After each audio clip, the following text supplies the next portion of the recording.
देखिए, सूद की दो किस्में होती हैं। एक वो सूद है कि जिसका कुरान पाक के अंदर अल्लाह तबारक व तआला ने बयान फरमाया, उसे कहते हैं रिबा बिल कुरान। और दूसरा सूद की किस्म जो अहादीस मुबारक में बयान की गई, उसे कहते हैं रिबा बिल हदीस। रिबा बिल कुरान जो है ना, इसका हमारे मुआशरे के अंदर चाल चलन ज़्यादा है। हमारे मुआशरे के अंदर आम तौर पर इसका रवाज पड़ता जा रहा है और बहुत सारे लोग इसके अंदर मुब्तला होते चले जा रहे हैं।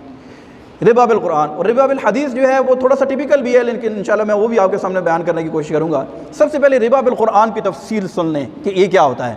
रिबा बिल कुरान का मतलब ये है कि माल के बदले में, पैसों के बदले में कुछ ज़्यादा पैसों की शर्त करार देकर उसे शर्त करार देना, जबकि इसके मुकाबले में कोई दूसरी चीज़ ना हो।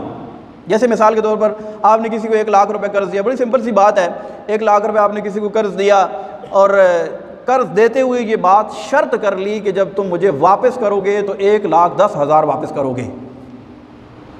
ये मामला करते हुए ये बात शर्त करार दे दी गई कि जब तुम वापस करोगे तो कितने करोगे, 1,10,000 वापस करोगे। ये जो 10,000 रुपया है ये 1 लाख से ज़्यादा है। लाख के मुकाबले में तो लाख आ गया, लेकिन ये 10,000 जो है इसके मुकाबले में क्या चीज़ है, कोई चीज़ नहीं है। और इसको अक़द करते हुए, लेन देन करते हुए शर्त करार दे दिया गया कि जब तुमने मुझे लाख रुपए वापस करना है तो लाख नहीं बल्कि 1,10,000 वापस करना है। ये खालिसतन सूद है। अब इसके आगे अगर हम तफसील में जाएँ, हमारे यहाँ बहुत सारी ख़रीदो फ़रोख्त और हमें मौका मिला मुख्तलिफ़ हमारे जो लोग बिज़नेस कर रहे हैं उस पर सर्च करने का, तो कई मकामात पर ऐसे होता है कि लोग पैसे देते हैं, पैसे देने के बाद अब उस पैसे पर उनको पैसा मिलना शुरू हो जाता है। फ़िक्स प्रॉफिट, फ़िक्स रकम। जैसे मिसाल के तौर पर मुदारबत के नाम पर लोग बिज़नेस करते हैं। मिसाल के तौर पर एक बंदा जो है उसकी फैक्ट्री है, ठीक है, एक इन्वेस्टर उसके पास आता है, कहता है मेरा 1 करोड़ रुपया पकड़ो और इस फैक्ट्री में जो तुम काम कर रहे हो इस काम में से मुझे तुमने जो प्रॉफिट है वो देना है। इसमें मैं आपको बताता हूँ कि रिबा की सूद की सूरत कौन सी बनती है। अगर आपने 1 करोड़ रुपया दे दिया और उस पर एक रकम फ़िक्स कर ली कि इतने पैसे पर मंथ तुम मुझे दोगे, तो ये खालिसतन सूद है, क्योंकि उस करोड़ के बदले आपको वो पैसे दे रहा है। इसी तरह जैसे आप बैंक में सेविंग अकाउंट के अंदर पैसे जमा करवाते हैं तो आपको फ़िक्स रकम मिलती है, तो रकम को फ़िक्स करके लेना ये सूद कहलाता है। इसकी जायज़ सूरत क्या है, आपने 1 करोड़ रुपये किसी को दिया, अब वो काम कर रहा है, ये मुदारबत कहलाती है। एक बंदा पैसे लगाता है, दूसरा काम करता है। तो इसमें आपने अगर उसके साथ प्रॉफिट का परसेंटेज मुख्तस कर लिया कि जो प्रॉफिट होगा उसका इतने % मुझे मिलेगा और इतने % आपको मिलेगा, तो ये परसेंटेज फ़िक्स करना ये रिबा नहीं है, ये बिल्कुल दुरुस्त और जायज़ है। जैसे मिसाल के तौर पर 1 लाख के ऊपर आपने ये तय किया कि मुझे तुम 1 करोड़ के ऊपर आपने ये तय किया कि मुझे तुम हर माह 2 लाख रुपए दे दिया करोगे, तो आपका ये 2 लाख रुपया लेना भी सूद और उनका 2 लाख रुपया देना भी सूद। लेकिन अगर आपने यूँ तय कर लिया कि मैं इस प्रॉफिट का इतने % हर महीने लिया करूँगा और इतने %, जैसे मिसाल के तौर पर 50% मैं लूँगा, 50% तुम लोगे, तो अब अगर उस करोड़ के ऊपर उसने 4 लाख रुपया कमाया तो 2 उसने ले लिया, 2 उसने ले लिया, तो दोनों के लिए बिल्कुल जायज़ है। यानी परसेंटेज फ़िक्स करना दुरुस्त।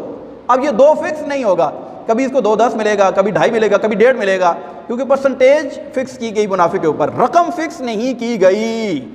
जब भी किसी उधार पर या किसी पैसे के देने पर पैसे के बदले में उसके तफादुल के तौर पर, उसकी ज़्यादती के तौर पर, यानी वो असल रकम पर जो पैसे आप ले रहे हैं अगर वो रकम फ़िक्स है तो ये सूद है। और अगर आपने प्रॉफिट का रेशो, उसकी परसेंटेज अगर मुख्तस कर ली तो ये बिल्कुल जायज़ है। अब इसमें आप ख़ुद गौर कर लें, वो कहते हैं ना, आप ख़ुद अपनी अदाओं पे ज़रा गौर करें, हम अगर बात करेंगे तो शिकायत होगी। हमारी कई बड़ी बड़ी कंपनीज़ इस तरह कर रही हैं, लोगों को एक चीज़ सेल की, पैसे वसूल कर लिए, उनको कोई और नाम देकर, चाहे वो रेंट का नाम दें या XYZ कोई भी नाम दें, कोई और नाम देकर उस फिक्स रकम पर फिक्स प्रॉफिट देना शुरू कर देते हैं। ये बिल्कुल सूद है और किसी भी मकतबा फ़िक्र के किसी भी मुफ्ती ने इसको जायज़ करार नहीं दिया। तो ये वो चीज़ें हैं। अब ये लोग बड़े बड़े कारोबार कर लेते हैं, लेकिन इतनी तौफीक तो होती नहीं है कि शरई तौर पर किसी से रहनुमाई हासिल करें, अपने कारोबार को शरई स्कैन करवाएं कि यार मैं कोई ऐसा ना हो कि गलत काम कर रहा हूँ। तो वो ऐसी तकलीफ़ तो गवारा करते नहीं हैं, अपनी मर्ज़ी से बैठ कर जो पॉलिसी मेकर्स होते हैं और बंद कमरे में उसकी पॉलिसीज़ बना लेते हैं। अब इसमें कौन सी चीज़ जायज़ है, कौन सी नाजायज़ है, और अगर कोई चीज़ नाजायज़ है तो उसकी जायज़ सूरत क्या बन सकती है, यानी इस बारे में तो गुफ्तगू की नहीं जाती और बहुत सारे लोगों को इस गुनाह के अंदर इन्वॉल्व कर लिया जाता है। जबकि ये सूद ऐसी चीज़ें है कि जैसे कि हमने बयान किया कि अल्लाह तबारक व तआला ने ऐलान जंग फरमाया है।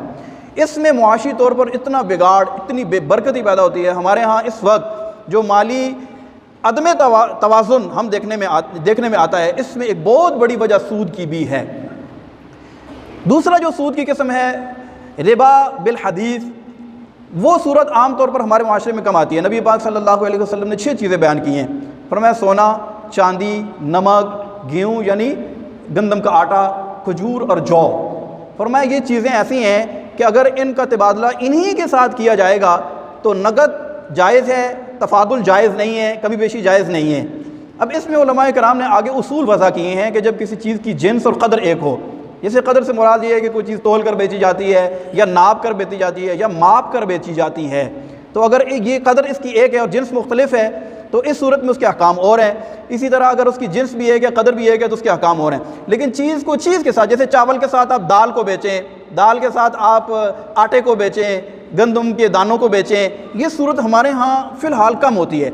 लेकिन पैसों के साथ जो पैसे का तफादुल है, ये मुख्तलिफ़ सूरतों में इसे मुख्तलिफ़ नाम देकर सूद ये हमारे माशरे में रोज़ बरोज़ बढ़ता ही चला जा रहा है। जबकि ये सूद जो है ये हमारे माशरे को इस वक्त दीमक की तरह खा रहा है। और हमारे नबी पाक सल्लल्लाहु अलैहि वसल्लम ने इरशाद फरमाया कि एक वक्त ऐसा आएगा कि कोई भी सूद से नहीं बच सकेगा, और जो बचेगा भी तो उसे भी सूद की गर्दो गुबार पहुँच कर रहेगी। तो अब जो लोग बिल्कुल बचे हुए हैं, जैसे मिसाल के तौर पर जिन लोगों का बैंक्स के साथ लेन देन है, ट्रांजैक्शन जिनकी बैंक के जरिए होती है, जिनकी पेंशन आती हैं, जिनके सैलरीज बैंक के थ्रू आती है, आमतौर पर लोगों को बैंक से ही सैलरीज मिलती हैं, तो ये लोग अपना काम करते हैं या पेंशन ले रहे हैं तो अपना हक वसूल कर रहे हैं, लेकिन आप बैंक से रहा है और बैंकिंग का सारा निज़ाम आप खुद समझ सकते हैं कि कैसा है। लेकिन ये बंदा जो अपनी सैलरी ले रहा है बैंक से, इसके लिए बिल्कुल हलाल और तैयब है, इसको कोई भी हराम नहीं कहेगा। लेकिन चूंकि पीछे निज़ाम वो है तो इसको बहरहाल किसी न किसी तरीके से इसकी गर्द पहुँच कर रहती है। लेकिन ये है बिल्कुल जायज़ और हलाल, जिसको भी बैंक के जरिए सैलरी मिलती है या पेंशन मिलती है।